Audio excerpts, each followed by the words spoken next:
Hello, everybody. So here we are on Thursday, the 16th of January, 2025.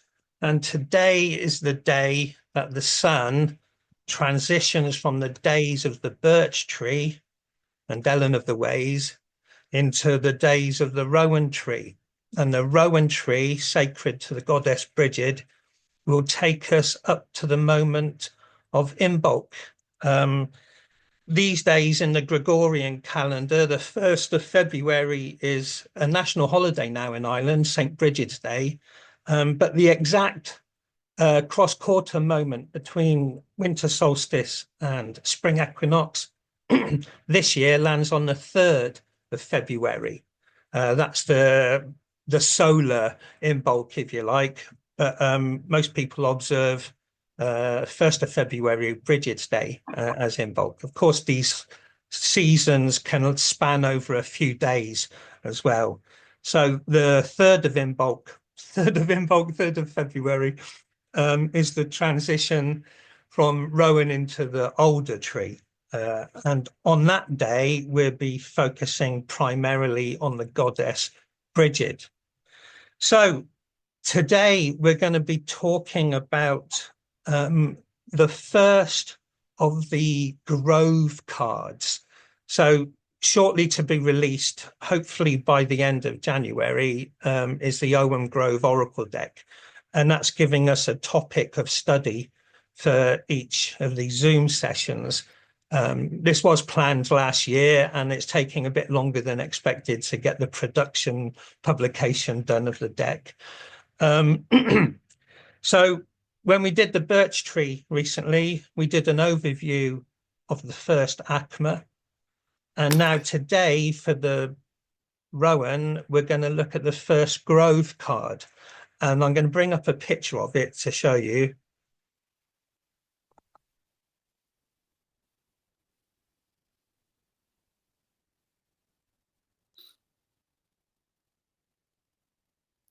Okay, hope you can see that. So this will only be very quick, and then we're going to talk about what this card represents in the deck. But if you're new to this and you want basic lore about the Rowan tree, get on the YouTube channel and look for the Owen Grove Rowan tree 2022. That'll give you all the basic lore. So we spent 3 years going around. We did basic lore, then herbalism, then gods and goddesses, and now we're looking at this Owen Grove Oracle deck. So this is the first of the so-called Grove cards. There's 16 of them. And if you were going to relate this to the tarot, just for convenience, if people are used to doing tarot readings or oracle card readings, I guess this is our equivalent of the Fool. The Fool's journey is done through the major arcana. But this isn't really the tarot. It's a way of working with the Owen Grove. 40 of the cards represent the circumference. You've got 20 dryads and 20 botanical pictures. And the 16 Grove cards are things to do inside your grove. So this is the key topic of this discussion right now, is how to work inside your grove. And so this card, which is just called the Self, represents you at the center of your grove, your Owen Grove, the center of your woodland sanctuary. Now, the reason I've drawn what I've drawn is I've done a figure removing their hood, and they've got a hooded cloak and they're lifting their hood up to look straight ahead. And it was a great way of making the Fool or the individual or the self male or female. You can't tell. So it could be male, female, young or old. So it's a really good way of just representing the individual that's open to everybody who's looking at it. The second part of the symbolism is lifting the veil. Lifting the veil between this world and the other world is an important part of that lifting of the hood up kind of symbolism. Now, traditionally, in Arthurian and Celtic stories, most journeys into the other world are heralded by the sight of a stag. There's often a stag being chased by a hunter, or a fairy that turns into a deer is another motif. But the stag, especially the white hart, represents the spirit of the woods and the spirit of the chase and the spirit of the winter. And under that term winter relates to how the Celts appeared to see the year in two halves. That for the summer months, there was the bull and farming and agriculture. And for the winter half, there is the stag for the wilderness and the wild hunting and stuff. And that represents ourselves too. It can represent being wide awake and conscious in the everyday world.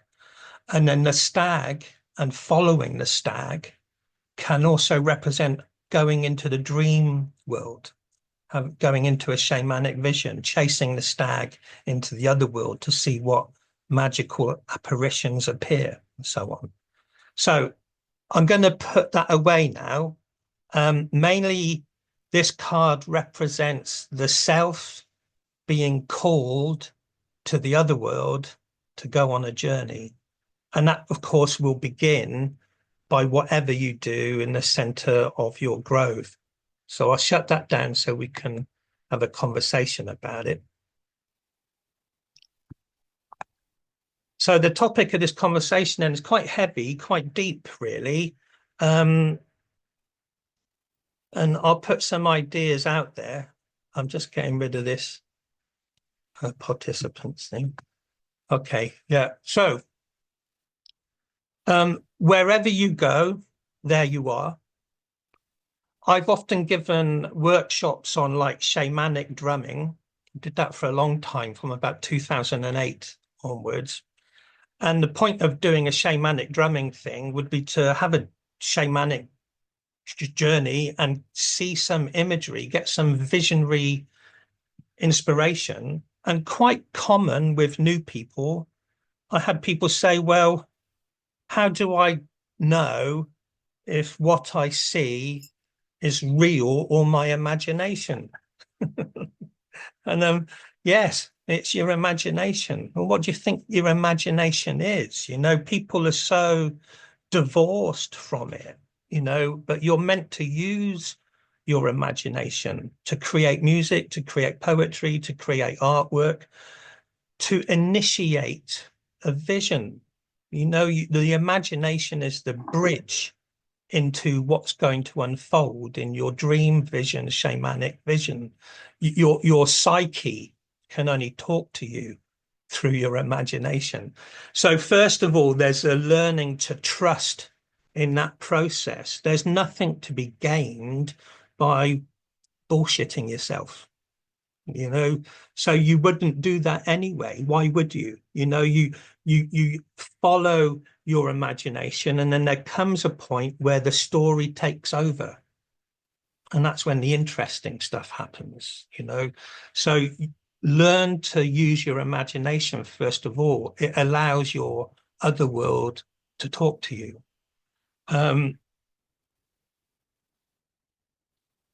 Maybe we should talk about that for 10, 20 minutes or so. So, you know, if you want to put your hand up or turn your microphone off and just say, and then I'll talk about other ways of working with the energy aspect of the self inside the grove.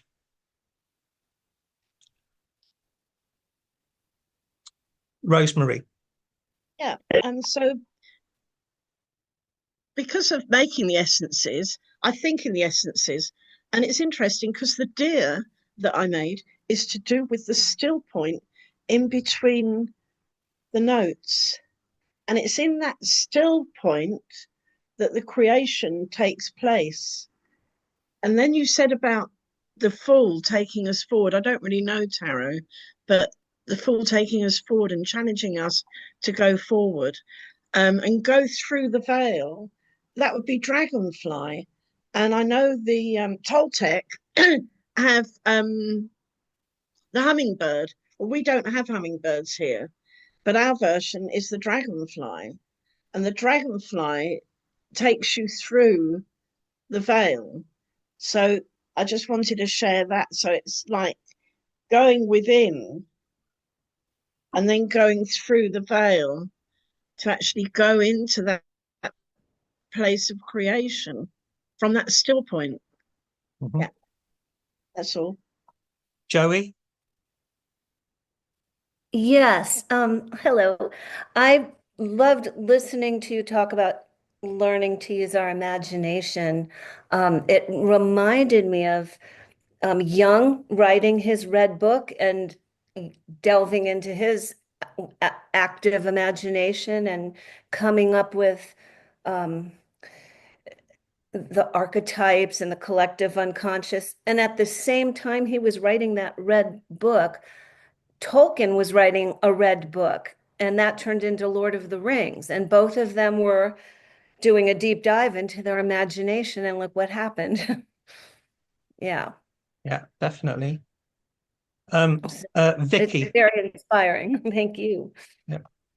Now, talking about the tarot and the fool card, I know in some packs the fool's going blindly over a cliff, and so he's like just focusing and having complete faith in whatever's out there. He doesn't know what's going to happen. He doesn't know where he's going to end up, but it's just this blind faith of just going, making that first move forward. And I think that's quite interesting because with the self, it sounds like you're having complete trust in yourself. You're not kidding yourself about anything. You're just being completely honest and genuine with who you are, and then off you go onto your own little adventure and see where it takes you with that imagination that you've been gifted with. Yeah. Coming from, I'll come back to Annie in a minute. Coming from the mystery schools of the ancient world, one of the famous one was the Oracle of Delphi. And written on the stones at Delphi was the simple phrase, know thyself.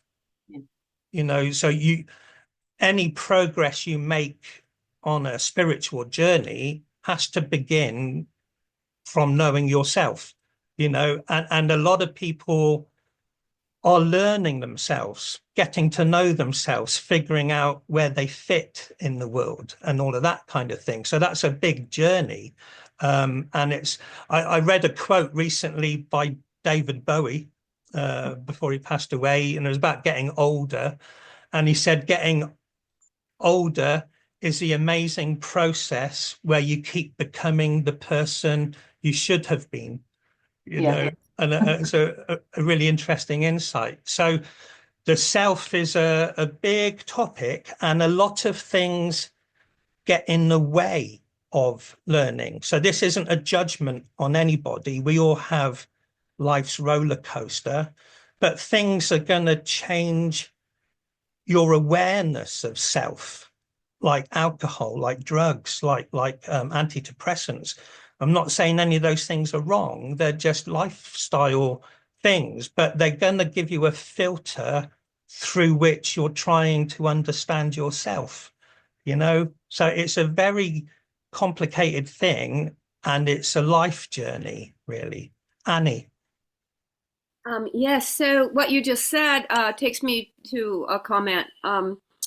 So we're coming to Imbolc, and as a priestess of Bridget, and a lifelong maker of things, and especially jewelry, and using the forge and the tools of the forge, what I feel, what I see here is that Bridget's inspiration, and then the striking of the tools onto the forge with the metals, and how that moment, it literally 1 second moment just transforms that metal to a completely different shape.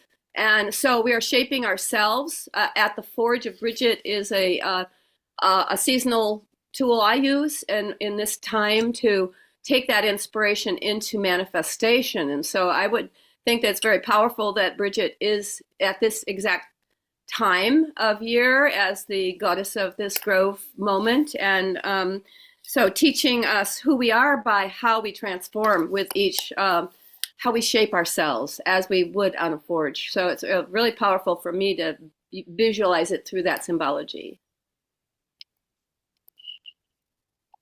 MD. I thought also of the, before you said it, the writing above the on the Delphi, Oracle of Delphi, because we have to learn a lot of things about ourselves that are not necessarily pleasant to look at, but we have to admit to them to be able to examine them, to make them correct. And that's a journey, that's a life journey. Yeah. And there are so many things that interfere, peer pressure even interferes, your own family pressure, you know, different religions, global thinkers. So it is difficult to know thyself, but I think it's a daily wonderful task to have. Very important. I think that certainly looking through all the gods and goddesses that we looked at in 2024, that and with the third ACMA, there is definitely a suggestion of the process of mystery schools and rites of passage and going through initiation. And in the Taliesin story with Ceridwen, the boy Gwion Bach is consumed around Lunasa because the story says that he's inside her belly for 9 months and then she gives birth to him at May Eve. So there's this transition over a 9-month period of Gwion Bach, the boy, becoming Taliesin, the radiant brow, the initiated one. And the poetry of Taliesin has all sorts of innuendos of being alive at different periods of history. You know, like he's an immortal soul who can remember different lifetimes that he's had, that kind of idea. And so with the Ogham patterns, with the 4 ACMAs, with the 4th ACMA, there's the descending down through the wild hunt into the darker half of the year, and a stripping away of all that no longer serves you. And then there's the rising after the winter solstice up towards Imbolc and becoming aware maybe of your higher self or your initiated self or your something, you know, your spirit self rather than your mundane ignorant self, you know. And that's kind of in the tarot with the Fool. So at the beginning, the Fool is a naive fool who could fall off the precipice because he's not paying attention to where he's putting his feet. And then equally, he's the wise fool who's been through the entire mystery and knows everything as well. So that's the self, isn't it? You know, the self, you are a mortal incarnation and you're also an eternal being. So know thyself means know all the bits that you are, not just the mundane person, you know, that you are something other, whatever you make of that. And I'm not interested in a teaching reincarnation or telling people what to believe. But historically, from the writings of Julius Caesar, we're told that the Druids taught some sort of transmigration of the soul, and Caesar complained that because the Celts had a belief in transmigration of the soul, they were reckless on the battlefield. So they had some sort of idea that they were more than the flesh and blood body running around on the battlefield. You know, whatever you make of that. Again, that's shamanic ideas of self, maybe, you know. Bruce. Hi, Ewing. I absolutely love that card. It's such a mesmeric card. It's such a mesmerizing card for all sorts of reasons. The stag is a representative of the protector. That stag in particular with the large antlers. That's the head of the herd. There's only one of them in that herd, and he's it. So he's both the protector and the defender. And what I'm seeing from the hooded person there is the stag's asking a question. Am I defending or protecting? And the innocence of this hooded person is saying, you're my teacher. I want you to teach me. I'm innocent. So there is so much going on in that card. It's almost tearful. It almost brings me to tears in what it's trying to portray. And it's down to everybody to interpret what the individual meaning is. If you look at the antlers, I mean, with regards to reincarnation, the antlers grow every year. And every year they come up better, bigger and better than they did the year before. And the Druids might, from what I believe of the Druids, they understood this to be the reincarnation, the rebirth of this is what you are this year. It isn't what you was last year. So it's a rebirth. And the Druids did hold the stag in great esteem in the fact that with the antlers growing each year, with the majesty, the presence of the stag doesn't attack for no reason. It's not going to attack unless it's provoked.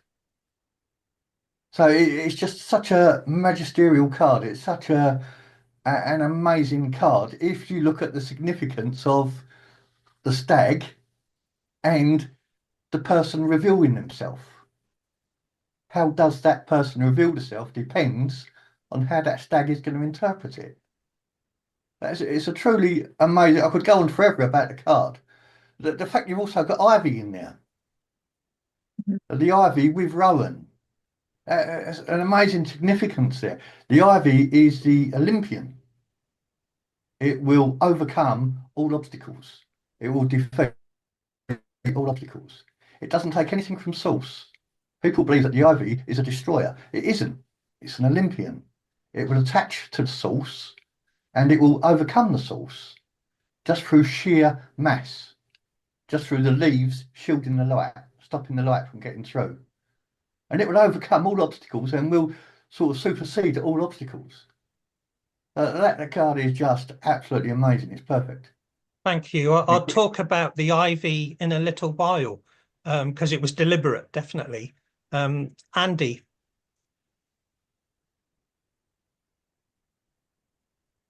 Hi, nice to see you. Hi there.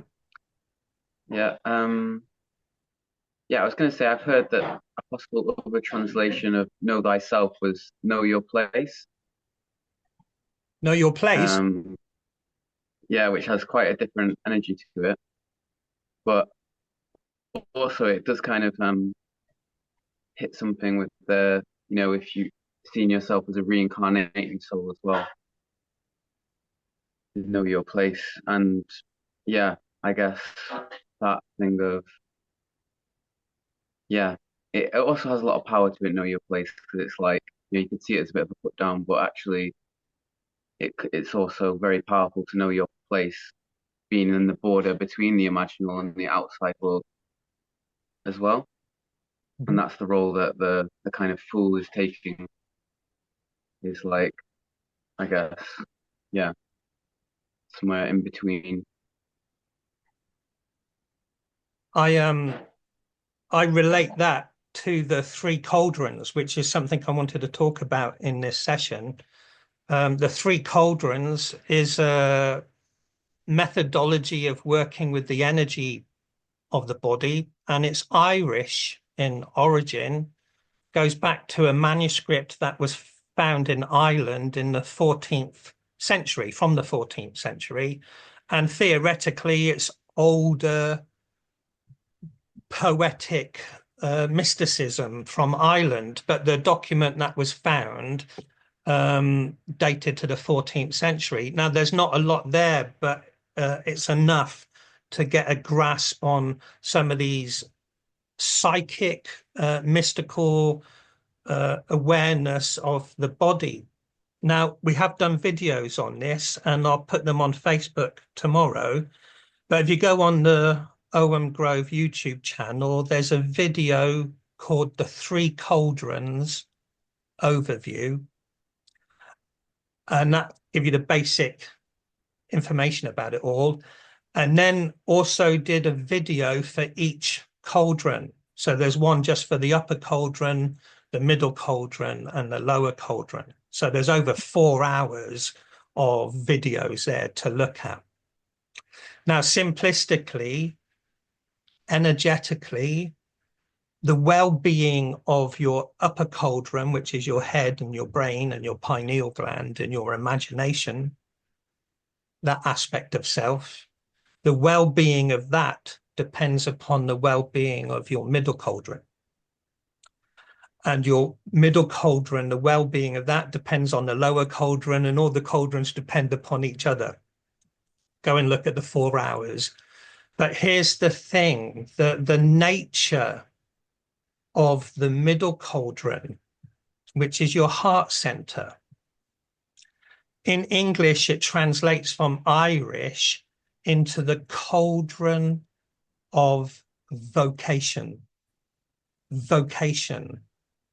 Vocation is your calling, your place. What Andy just said, know thy place. It's not a put down. What is the very core? What is the very center of who you are? Why did you incarnate? What is your calling? If you don't know your purpose for being, you're going to be running around like a headless chicken. You have to know what is your purpose, what is your vocation. And that's your soul talking to you, and it's your soul's compass through life.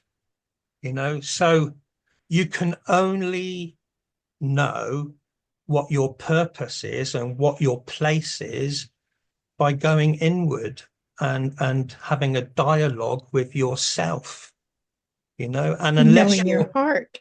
Yeah, your heart. The Chinese word is Xin, Xin, Yes. Xin. And in English, that translates as heart mind. Mm-hmm. There's the brain for figuring things out, but the brain also stresses and has anxiety and fear and so on. And the middle cauldron is the heart mind, or the mind of the soul, your eternal self talking to you. So that's life's journey. A lot of people don't know why they came here. A lot of people don't know what their vocation is. So when Andy said, have trouble with opening their heart. Yeah, so to shine onto the mind. You can only learn your purpose by doing your inner work. Shamanic work. Doing your shamanic work, doing your dreams, keeping a dream diary and so on, using your imagination as a bridge to what's going on the inner world. Bruce just wrote, get out of your head and into your heart. Yes. Yeah. And so many people are afraid to open their heart because of the world we live in today, but that's the only way to find out. It's like that thing yourself. When I was talking about teaching shamanic drumming and people saying, how do I know it's not just my imagination? That there is this fear of the imagination, that it can't be trusted, that it's delusional. People cling on to what they think is sanity. And, sanity isn't ignoring your dream world. That's just cutting your head off. You have to, and the way then of absorbing your dream world and learning it is to do poetry, do writing, do artwork, make music. They're the ways of working with your heart mind.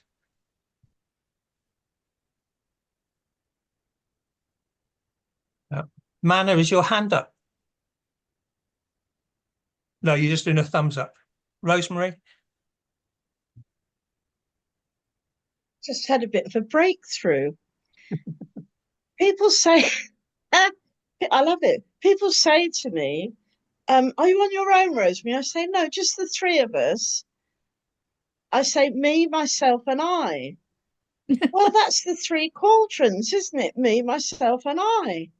Oh. I've had a breakthrough. Oh, no, now I'm going to have Ego to have in that the in the id. book now, Yuri. So my book's never going to be finished, is it, at this rate? But Well, it is, yeah. There's studies now, aren't there? I'm not very well up on it, but that the digestive system is its own brain. That Oh, part can, of yeah. your dreams are affected by your gut flora. Your psychology is affected by your gut flora. And so there's the brain that's thinking and evaluating the world and trying to make sense of everything. There's the middle cauldron feeling the world and feeling the self. And then there's the gut instincts of your lower cauldron as well. And in the center of your cauldron, in the center of the grove, you have to bring all three into balance. Yeah, and also as best as you can. Yeah, and also, you were talking about how we need to embrace every part of us. Who was it? Was that MD that said that? Somebody said that just now. And I think at the moment, with all the paraphernalia that is going on the planet, it is pushing up our own personal stuff, like the really deepest, darkest bits that we've kind of pushed down and ignored. It's kind of like, actually, you can't ignore me any longer. You've got to embrace this and also see that it is part of what has been your journey, what has made you who you are today. We're not always proud of everything we've done in our past. Yeah. We've made mistakes and we don't like to own up to them. So it's the mirror of self, isn't it? That's very, yeah. Wanda Lee just said that her brain can suffer with anxiety and worry, but her heart is fine. Her heart knows and feels and is, it's our three cauldrons are affected by the external world every day. Someone can bully you and say nasty things to you, and that's going to affect your digestive system. So finding the peace so that the outside world doesn't rattle your inner world. Big challenges. I'm not saying it's easy, but anything you do in your grove, magically or shamanically, it starts with the self, and everything you're going to perceive is going to be perceived through the filters of the self, aren't they? So that's why it's the first of the grove cards. Know thyself, be as wholesome a self as you can be. Yeah. Shona. Oh, hi. Yes, I was just going to add to that three. So I'm trained in Ayurveda, and they obviously the three worlds come up quite a lot. And I was looking into just my Gaelic background, and it's the same word in Gaelic for brain, heart, and stomach. Wow. Intelligence centers. Yeah. Just thought I'd add that little snippet.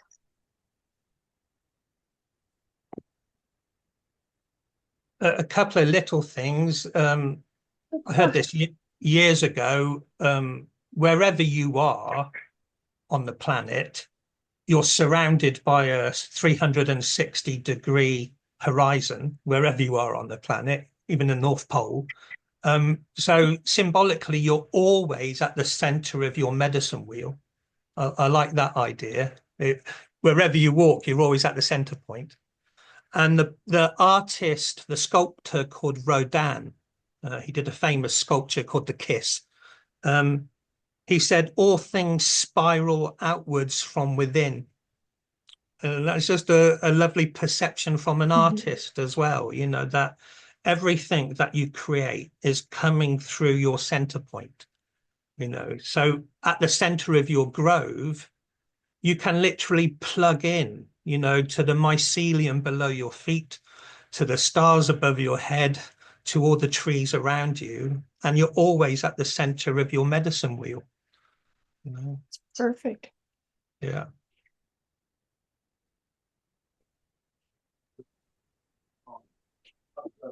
Bridget? Yeah, I don't know where the icon is. Yeah. So as you were all speaking, I was just looking at the wheel here, and things that I noticed was Rowan opposite Ivy, but both look like they've got new moons. There's no full moon in either of those. But also when we get round to Alder, it's when I look, it's got Birch, Rowan, Alder, like as a triple goddess. And then Alder being the third of the three. If I look across, Broom on the other side is the first of the three. But what I was noticing, I'm going to go back to this Three River thing again in my imagination, where I live at Pendle Hill. As a triple river or the triple goddess, I can see Birch and Rowan of fire, so that the fire gets going to sort of ignite something. And then the third one is the water of Alder. But if I look at where the rivers are at the centre of Great Britain, we're going back to the Brigantia tribe, I suppose, here, is the first river would be the Ribble that flows from west to east, no, east to west. The second river would be Rowan, which is the Rose. And the third river would be Alder, which is the Calder or the Cauldron. But what's interesting with Rose is that third river, that second river that comes in, that's next to the Tolkien Trail, Lord of the Rings, that goes up to a place called White Hill. And that's the Hodder River, but it's all about the War of the Roses. So Rowan is a rose, and the second river goes up to White Hill, the War of the Roses.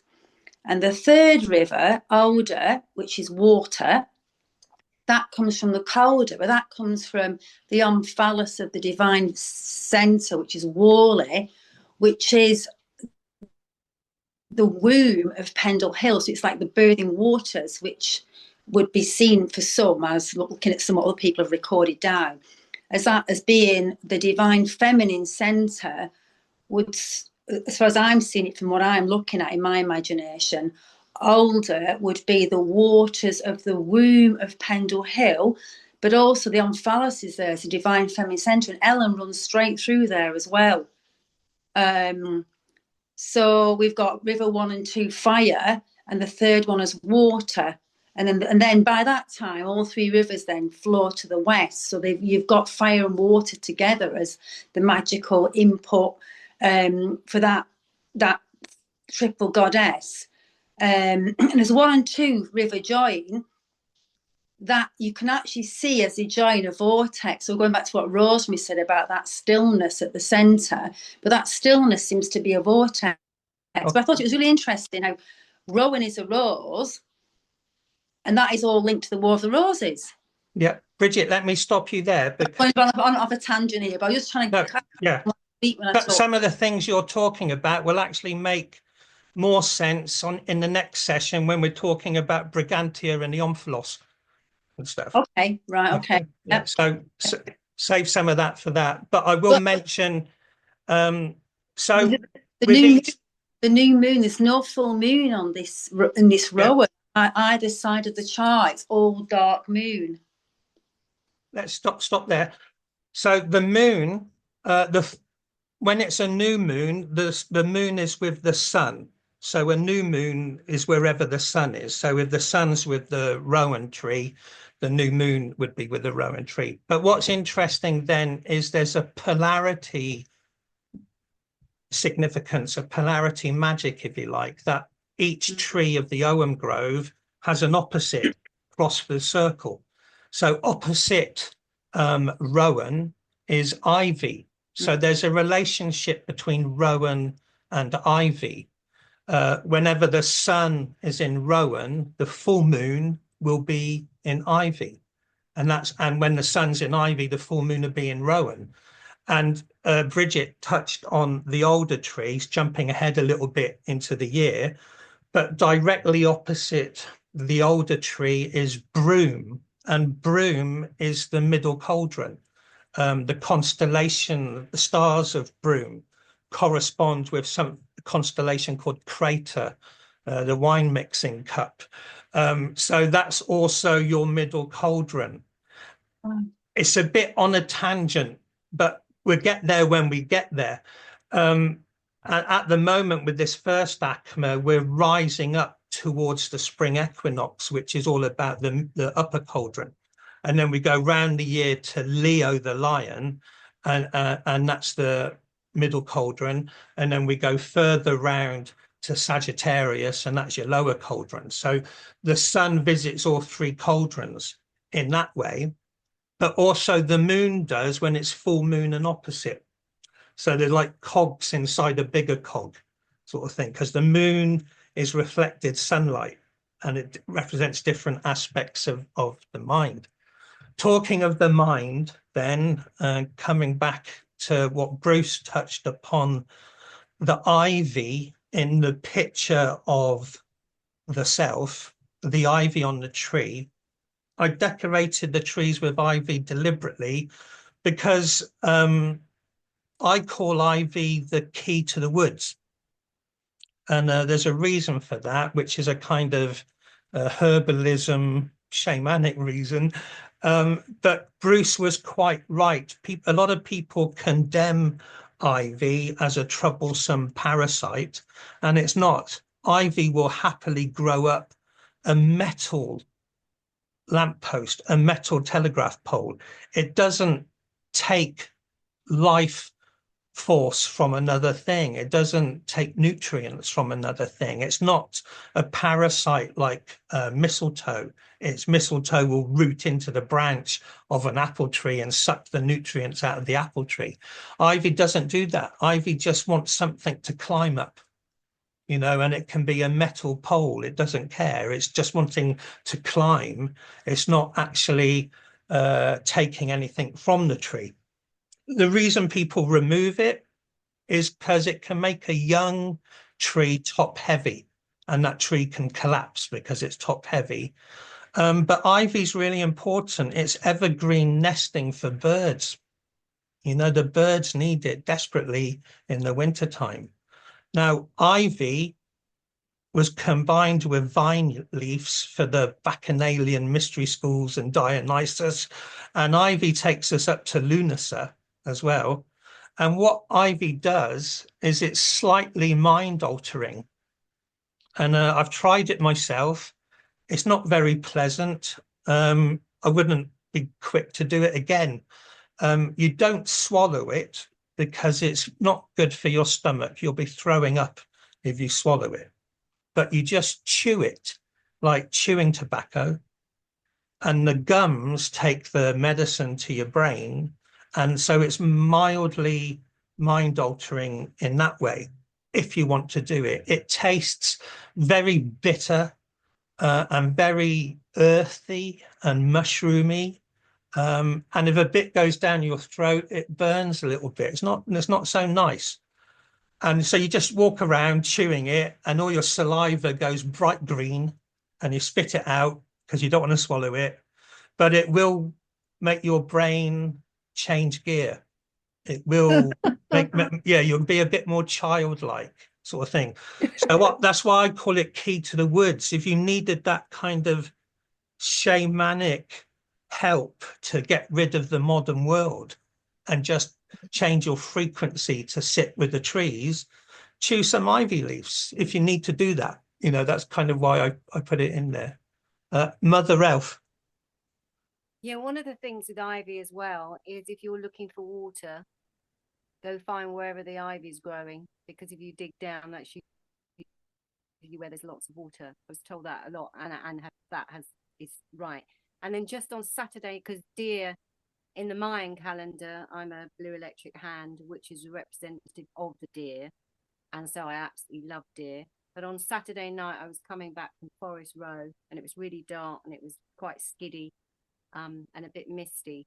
And I was annoying a load of cars because I was driving really slowly in the dark. And as I came around this corner, I just saw all these legs. And I thought, what is that? And thank God I was going slowly. And so as I slowed right down, and there were 4 deer in front of my car. And I just moved very slowly forward because they'd obviously come through one side of the hedge, wanting to go, and then they couldn't find a space. So I just went really slowly, and eventually they found a little way and they went through. And I know everyone, but I kept thinking, please don't anyone overtake me, because they're not going to realize, they're not going to see them so far back. And luckily nothing's coming the other way. But yeah, no, it was really beautiful being sort of, because I was driving so slowly, I felt like I was actually walking with them before they went through the hedge. And I was really moved by that. It was a really lovely experience. Yeah. Lovely. And I noticed in the picture, is that a star? There seems to be, there's one. Oh, in the drawing. Like star. Yes, in the drawing. And yeah. Also, is that the sun behind, or the moon behind the star? It's golden light. So whatever you want it to be. But in a lot of Celtic stories, the other world is described as a golden realm. So it is kind of representing the eternal golden light of the other world. And his face, he looks like he's blowing a kiss. And you mentioned the kiss. And I've just been given the kiss as a jigsaw, funnily enough. He's got the most beautiful face. Just melt into his face. It's lovely. As you were talking, I was seeing another pattern going back to what I was talking about, that rowan is opposite ivy. And a magical thing with that is rowan takes us to Imbolc, Festival of Bridget, and ivy takes us to Lunacy, Festival of Lugh. So rowan and ivy have this kind of Bridget Lugh polarity or something. There's quite yin and yang or sacred about that, you know, those two festivals. Yeah. And in my garden, on my hedge, on my fence, I have ivy, and the other side of my fence is a rowan tree. Oh, that's perfect. That's that polarity then. So a full moon during rowan or ivy is going to align Bridget and Lugh together. Another interesting thing with the ivy. Manna, I see you. Carry on, Bruce. Another interesting thing with the ivy is it's 2 strands of DNA. It's human, 2 strands of DNA, the root and the leaf. And then you've got the 3rd strand of DNA, which is spirit. So the 2 strands of the ivy, the root and the leaf, is led by spirit. Yeah. What you said about the gold disc is the druid's biscuit. It's what the druid gave out to everybody. That gold disc behind that sits in the antlers of the stag, to me, it relates to the druid's biscuit. There's just so much going on in that card. Yeah, it's a magnificent piece of engineering, Yuri. Thank you. Manna.